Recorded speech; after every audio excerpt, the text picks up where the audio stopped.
Hello po kasi Empires, this is Noji Moto here. Another interview naman tayo, isang Mio series na Mio 1 na nakasetup na hindi ko masabi kung gano'n eh, ganda eh.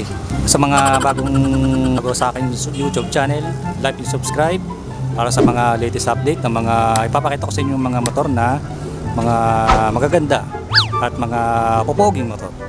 At papakilala po natin ang kanyang owner. Ito po si Sir Jeric, magandang hapon.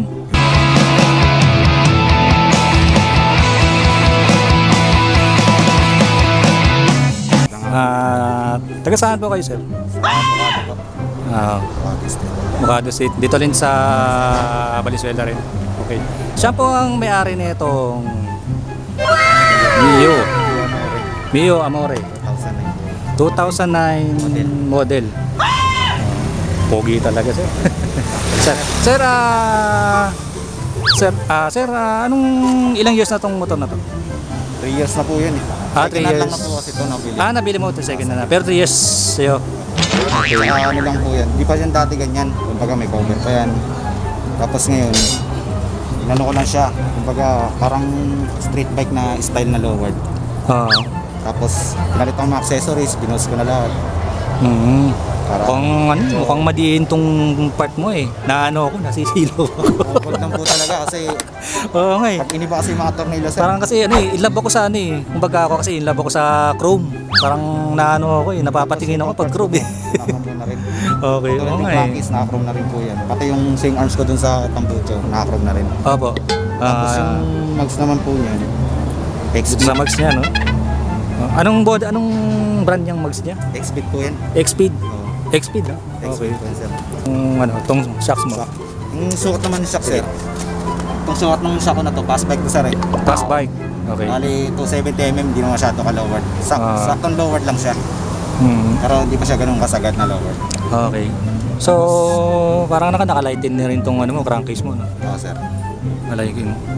Kumbaga na rin yan. Ganyan na yan nabili ka sir. Baka pwede pabulong mo sa akin, magkano inabot niyan? Siguro po sa gold bots, umubos na rin ang mga 30 dyan. Gold bots pa lang po yan ha. Gold bots pa lang siya. Wala pa ibang accessories na iba. Kasi lahat yan may gold bots talaga yan. Halos lahat yan. Pati kahit yung loob nito may gold bots. Medyo matugo din palang ganyan setup eh, no? Lipakan na po natin yun. Kumbaga sabit mo. Siyempre, ito na eh, dito ka na lang. Kasi sa iba ka pang gumastos. Ito nakikita mo, hindi nagastosan mo. Oo, tama ka doon. Pagka bumili ako, paunti-unti lang. Hindi ko naman siya binibigay. Paano? Tama yun. Dapat wag lang madaliin. Kumbaga, bili ka ng konti. Habang paunti-unti, habang bumibili ka, mo ka ng ideya muna. Harap po na ako, search muna po sa mga titingin-tingin ako. Okay. Kaya ngayon yung style naman ng motor ko, puro gold lang. Para kapasinin ka sa mata yan, sir. Oo nga eh. Kahit ako napapansin ko kanina pa. Magdilim na mo. Anong naging dyan? Anong naging specs dyan? Upgraded siya? Upgraded siya? Na-upgrade na siya. Stock 59, sir. Medyo malakas siya konti. Malakas siya konti? Medyo malakas siya konti. Anong niya? Anong final niya? Final CC, kumbaga? 59 lang sa sir eh. Parang tumatakbo siya ng mga 130, 120. Wow! Mga ganun na sir. Parang gusto ko nun 130 yung takbo. 120, 130. 120, 130. Stock 59 na rin po yan eh. Ano? Tapos yung tapeted ko naman sir, Motaro yan. Motaro siya. Bago lang rin sir, pinalitan ko. Naka-gold na yan. Kasi medyo matagal na. Pinalitan ko na ulit. Dito tayo sa brakes. Sir. Sa tayo dito? Dito naman po. Disc brake. Dito sir. Min TH lang yan eh. Min TH? Min TH lang siya sir. Min TH na disc brake. Dito sa mo? Ito po na caliper ko. Racing Boy. RCB po, Racing Boy. Racing Boy. Maganda rin yung preno yan sir, napakalambot. Tagal na rin po yan, di pa ako nagpapalit ng pinakapad niyan. Sa shocks mo? Ordinary lang sir, na shock lang yan. Ordinary? Ordinary pa lang yan. FX lang yan sir, na nabibili lang 10. Ito yung pinakadulo. Sinagad ko na po, para medyo lower siya kasi nakaangat yan eh.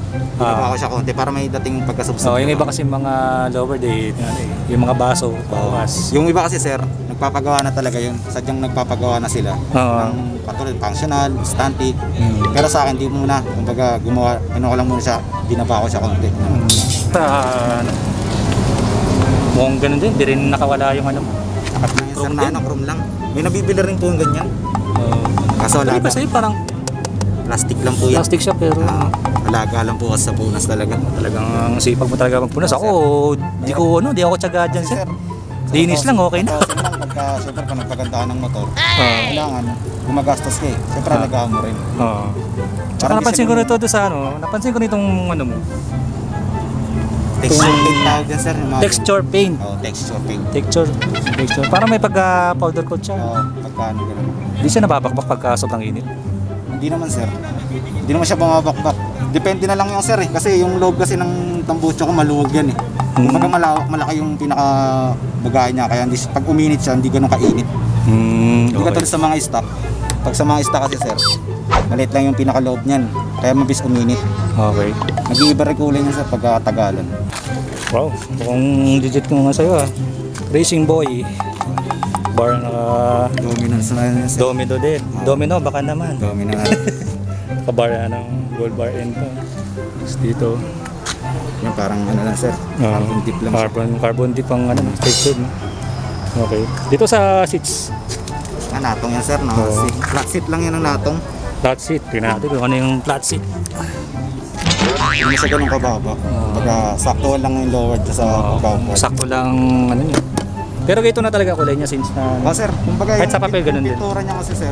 May sticker yan eh. Tinanggal ko lang yung sticker niya tapos nirapping ko siya. nakarap pala to dati. Nirapping ko yan para kumintab na kumintab. Tapos tsaga-tsaga lang po na, sir. Oo. Kasi pag matyaga ka naman, talagang may kakalabas. Oo nga, ako tinatamad talaga ako sa tsaga. Tama nga. Abit na kasi yan, sir. Pero pansin ko sa'yo, parang tinanggal niya, parang Ay, wala na siyang ano.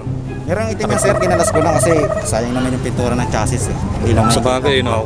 Sa bagay, para ano din. Inopin ko muna siya kumbaga street bike nga yung style niya. Okay. Pero stand. Okay. Ano mapapayo mo sa ganitong setup ng motor?